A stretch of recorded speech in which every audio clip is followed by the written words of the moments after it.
Hi കൂട്ടുകാരെ, പുതിയൊരു വീഡിയോയിലേക്ക് എല്ലാവർക്കും സ്വാഗതം. അങ്ങനെ ശാലിനി പറയാണ്, ദേ അച്ഛാ, ഞാനൊരു കാര്യം പറയാം. ഇന്ന് എൻ്റെ കഴുത്തിന് ആ മഞ്ജു പിടിച്ചെങ്കിൽ ഗിരി എന്തിനും അവളുടെ കൂടെ ഉണ്ട് എന്ന തോന്നലുണ്ടെങ്കിൽ അവൾ തീർച്ചയായും നാളെ അച്ഛൻ്റെ കഴുത്തിനും പിടിക്കുമെന്ന് പറയാനേട്ടാ.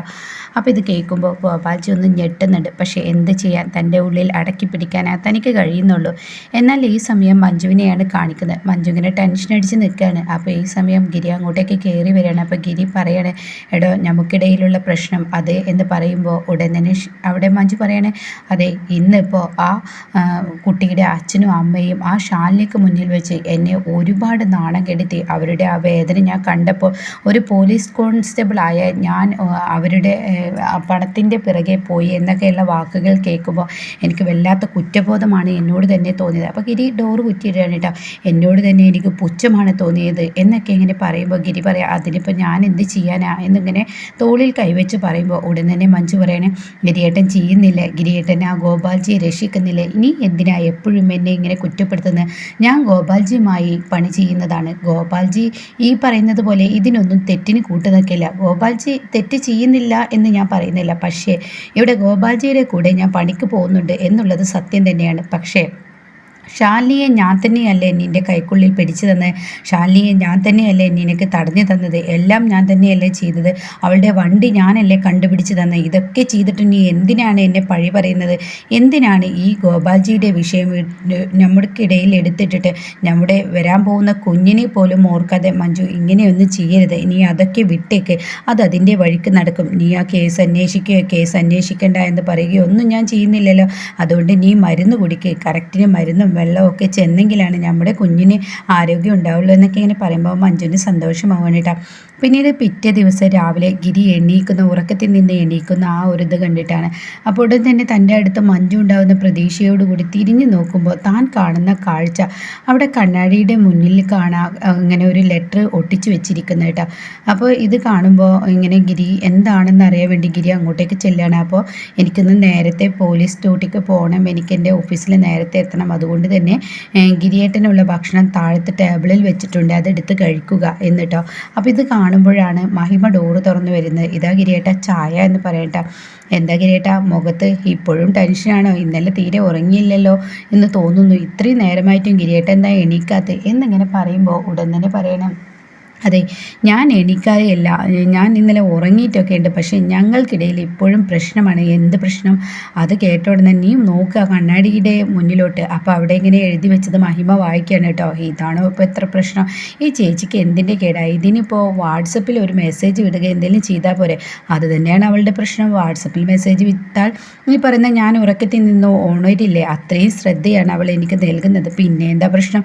അല്ല, ഞങ്ങൾക്കിടയിൽ പഴയതുപോലെയുള്ള ആ സന്തോഷമില്ല. ഈ ഗോപാൽജിയുടെ വിഷയം കാരണം ഞാൻ വല്ലാത്തൊരു പ്രതിസന്ധിയിലാണ്. എൻ്റെ അവസ്ഥ ആർക്കും പറഞ്ഞാൽ മനസ്സിലാവില്ല. അതെന്താ പറഞ്ഞാൽ മനസ്സിലാവാത്ത? അതൊന്നും പറഞ്ഞാൽ മനസ്സിലാവില്ല. ആ ഒരു വഴക്ക് ഇപ്പോഴും വഴക്കായി തന്നെ മഞ്ജു നിൽക്കുന്നു. ഇങ്ങനെയൊക്കെ ആയിക്കഴിഞ്ഞാൽ കുഞ്ഞിൻ്റെ കാര്യം ആലോചിക്കുമ്പോൾ എനിക്ക് ടെൻഷനുണ്ട്.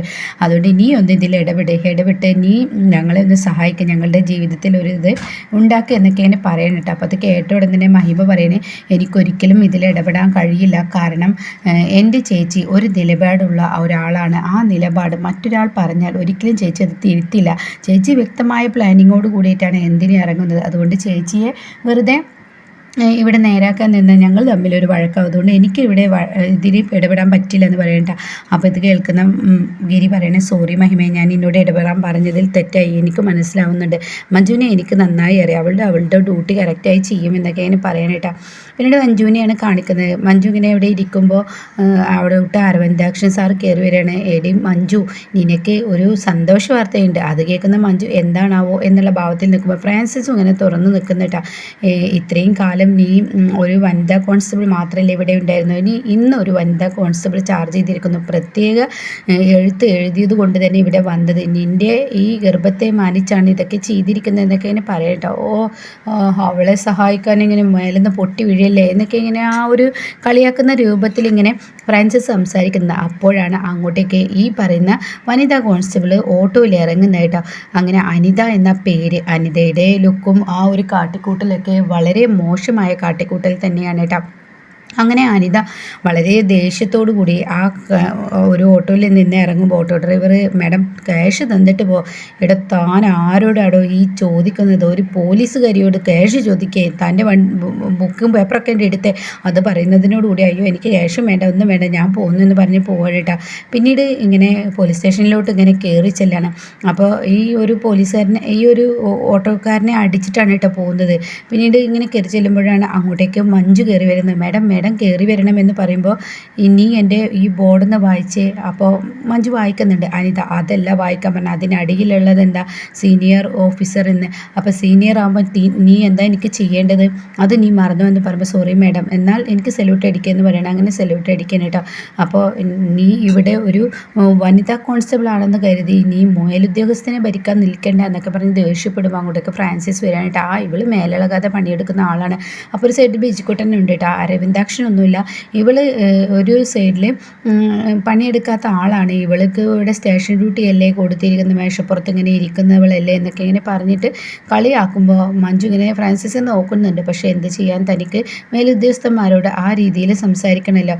അങ്ങനെ പിന്നീട് മഞ്ജു പറയണേ, മാഡം ഞാൻ ചെയ്ത തെറ്റ് തന്നെ, എനിക്കത് മനസ്സിലാവുന്നുണ്ട്. അപ്പോൾ ഉടൻ തന്നെ ഫ്രാൻസിസ് പറയാണ്, മഞ്ജു പറയണേ, ഞാനൊരു ഗർഭിണിയാണ്, അതുകൊണ്ടാണ് ഞാൻ ഈ സ്റ്റേഷൻ ഡ്യൂട്ടി ഏറ്റെടുത്തിരിക്കുന്നത്. ഇതുവരെ വേറെ ഡ്യൂട്ടികളായിരുന്നു ഞാൻ ചെയ്തിരുന്നത് എന്നൊക്കെ ഇങ്ങനെ പറയാം കേട്ടോ. ഇവിടോട്ട് ഗർഭിണിയായി ഇങ്ങോട്ട് വന്നോളൂ, കല്യാണം കഴിഞ്ഞ ഉടൻ തന്നെ ഗർഭവും വെച്ച് ഇങ്ങോട്ടേക്ക് വന്ന് ഈ ഡ്യൂട്ടിയിൽ നിന്നൊക്കെ രക്ഷപ്പെടാം, എന്നാൽ അതൊരിക്കലും നടക്കത്തില്ല എന്നൊക്കെ ഇങ്ങനെ പറഞ്ഞിട്ട് മഞ്ജുവിനെ വെല്ലുവിളിക്കുമ്പോൾ മഞ്ജുവിന് ഭയങ്കര സങ്കടമാവാണ് കേട്ടോ.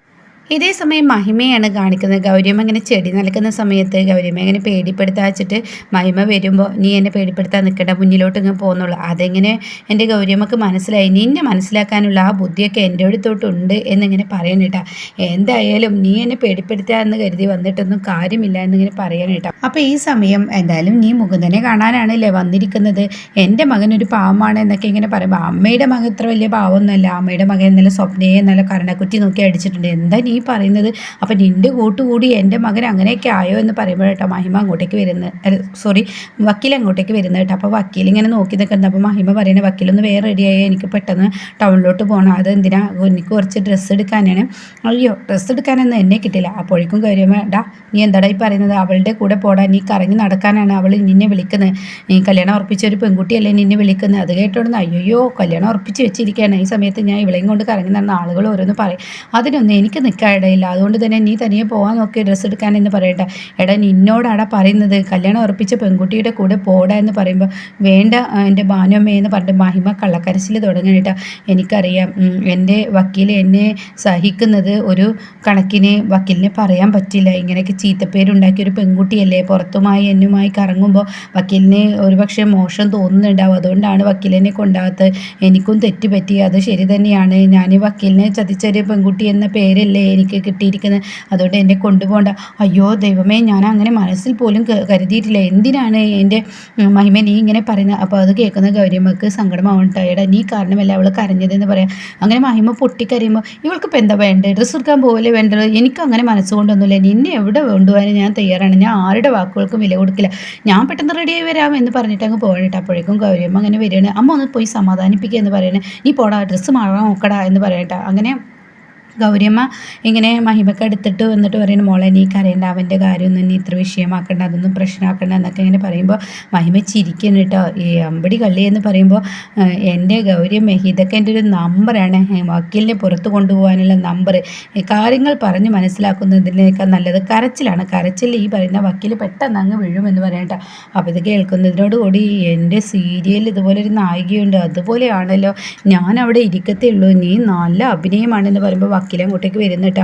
അപ്പോൾ വക്കീൽ പറയണേ, മഹിമ നീ കയറിക്കോ, പെട്ടെന്ന് കയറി എന്നൊക്കെ ഇങ്ങനെ പറയാം. അപ്പോൾ വരുമ്പോൾ പറയണേ, പിടിച്ചിരിക്കണം, കുണ്ടും കുഴിയൊക്കെയുള്ള റോഡാണ്, നല്ല ശ്രദ്ധിക്കണം എന്നൊക്കെ പറയുമ്പോൾ ശരി എന്നൊക്കെ ഇങ്ങനെ പറഞ്ഞിട്ട് അങ്ങ് പോകുന്നു കേട്ടോ. വക്കീലാണെങ്കിലോ കരഞ്ഞത് കൊണ്ട് തന്നെ മഹിമ ഇനി സങ്കടപ്പെടരുതെന്ന് കരുതി കൊണ്ടുപോവാണ് കേട്ടോ. പിന്നീട് കാണിക്കുന്നത് ഫ്രാൻസിസിനെയാണ്, അതുപോലെ തന്നെ ഈ അരവിന്ദാക്ഷനും. അപ്പോൾ ഈ അനിതയ്ക്ക് ഇങ്ങനെ പരിചയപ്പെടുത്തി കൊടുക്കണം, ഇതാണ് മഞ്ജു, നമ്മുടെ പോലീസ് ഒരു വനിതാ കോൺസ്റ്റബിൾ ആയിരുന്നു, ഇവളാണ് മഞ്ജു, നല്ല ഇതാണ് എന്നൊക്കെ ഇങ്ങനെ ഫ്രാൻസിസ് പറഞ്ഞു സോറി അരവിന്ദാക്ഷൻ ഇങ്ങനെ പറഞ്ഞു കൊടുക്കണം കേട്ടോ. അപ്പോൾ അവിടെ ഇങ്ങനെ നല്ല ദേഷ്യം വരുന്നുണ്ട് ഈ അനിതയ്ക്ക്. അങ്ങനെ അനിത ഈ അരവിന്ദാക്ഷൻ്റെ വാക്കുകളൊക്കെ ഇങ്ങനെ കാറ്റിൽ പറത്തിയതുപോലെ ഇങ്ങനെ നിൽക്കുകയാണ്. പിന്നീട് അനിത ഇങ്ങനെ പുറത്തോട്ട് ഇറങ്ങാൻ നോക്കുമ്പോൾ അവിടെ മഞ്ജു വരികയാണ്. മഞ്ജു വന്നിട്ട് പറയുകയാണ്, അനിത എൻ്റെ അടുത്ത് തെറ്റ് പറ്റിയിട്ടുണ്ട്, മാഡത്തിനെ ഞാൻ ഒരിക്കലും സല്യൂട്ട് അടിക്കാതിരിക്കാൻ പാടില്ലായിരുന്നു, അത് ചെയ്ത തെറ്റ് തന്നെ മാഡം എന്നോട് ക്ഷമിക്കണമെന്ന് പറഞ്ഞിട്ട് മഞ്ജു അവിടെ നിന്ന് അങ്ങ് പോവാണ് കേട്ടോ. പിന്നീട് പുറത്തിറങ്ങി അനിത എന്തൊക്കെയാണ് ഇങ്ങനെ കണക്ക് കൂട്ടുമ്പോൾ ഫ്രാൻസിസ് പറയണേ, നീയും ഞാനും ഒറ്റ ആളാണെന്നാണ് വിചാരിച്ചത്, പക്ഷേ എന്ന് പറയുമ്പോൾ എന്താണ് ഈ പറയുന്ന മഞ്ജുവിനോട് എനിക്ക് വൈരാഗ്യമുണ്ടോ എന്നൊക്കെ ചോദിക്കുമ്പോൾ തീർച്ചയായും എനിക്ക് വൈരാഗ്യമുണ്ട്, എൻ്റെ അച്ഛനെ നശിപ്പിച്ചവളാണ് അവൾ, എൻ്റെ അച്ഛനെ കൊന്നവളാണ് അവൾ എന്നൊക്കെ പറഞ്ഞിട്ട് ശങ്കരൻ എന്ന് പറയുന്ന ഒരാളുണ്ടായിരുന്നു. അയാളുടെ മരണത്തിന് പിന്നിൽ ഈ മാധവനാണ് എൻ്റെ ഈ അച്ഛനെ ഈ ഒരു അവസ്ഥയിലാക്കി. ശങ്കരൻ്റെ പിന്നിലുള്ള കഥകൾ വന്നപ്പോൾ മാധവൻ എനിക്ക് സസ്പെൻഷൻ വാങ്ങിത്തരികയും പിന്നീട് ഞാൻ നിനക്ക് ഡിസ്മിസ് തന്നെ തരുമെന്ന് പറഞ്ഞ് അതും എൻ്റെ അച്ഛൻ്റെ കയ്യിൽ കൊടുത്തപ്പോൾ എൻ്റെ അച്ഛൻ കുടിച്ച് വെളിവില്ലാതെ എൻ്റെ അച്ഛൻ മരിച്ചുപോയി. പിന്നീട് എനിക്കൊരു വാശിയുണ്ടായിരുന്നു മാധവനെ നേരിൽ കാണുന്നു, പക്ഷേ അയാൾ എങ്ങനെയൊക്കെയോ മരിച്ചുപോയി. പക്ഷേ അയാളുടെ മകളാണ് ഇവിടെ ഡ്യൂട്ടി എടുക്കുന്നതെന്ന് അറിഞ്ഞപ്പോൾ എനിക്ക് തിരിച്ചു കൊടുക്കാനാണ് ഞാൻ ഇങ്ങോട്ടേക്ക് വന്നത്. അങ്ങനെയാണെങ്കിൽ ഞാൻ നിന്നോട് അനിത ഒരു കാര്യം പറയാം, നീ ആദ്യം ചെന്ന് കാണേണ്ടത് ഗോപാൽജിയാണ്. അതാരാൾ ഈ മഞ്ജുവിനോട് വൈരാഗ്യമുള്ള ആളാണ്. പിന്നെ മഞ്ജുവിനെ അങ്ങനെ പെട്ടെന്നൊന്നും ഏറ്റുമുട്ടാൻ പറ്റില്ല, അത് ഭയങ്കര പ്രശ്നമാണ്. അതെന്താ, മഞ്ജുവിനൊരു ഭർത്താവുണ്ട് ഗിരി എന്ന് പറയുന്നവൻ, അവനെ തൊടാൻ പറ്റില്ല, അവനൊരു ഗുണ്ടയാണ്. ഗുണ്ടയും പോലീസും തമ്മിൽ എത്ര വ്യത്യാസമുണ്ട്, പോലീസുകാരോട് കളിച്ചാൽ എന്തിരിക്കുക, അതുപോലെയല്ല അവന് പോലീസും പ്രശ്നമല്ല പട്ടാളവും പ്രശ്നമല്ല, അവൻ അങ്ങനെയൊരു ഐറ്റമാണ്. അതുകൊണ്ട് അവനെ കളിക്കുമ്പോൾ ഒന്ന് സൂക്ഷിച്ച് കളിക്കണം. മഞ്ജുവിന് എന്തെങ്കിലും ആപത്ത് വന്നു കഴിഞ്ഞാൽ ഗിരി വെറുതെ ഇരിക്കില്ല എന്ന് പറയുന്നു കേട്ടോ. അപ്പോൾ ഇങ്ങനെയൊക്കെ ഒരു സീനിലാണ് ഇന്നത്തെ എപ്പിസോഡ് നിർത്തിയിരിക്കുന്നത്.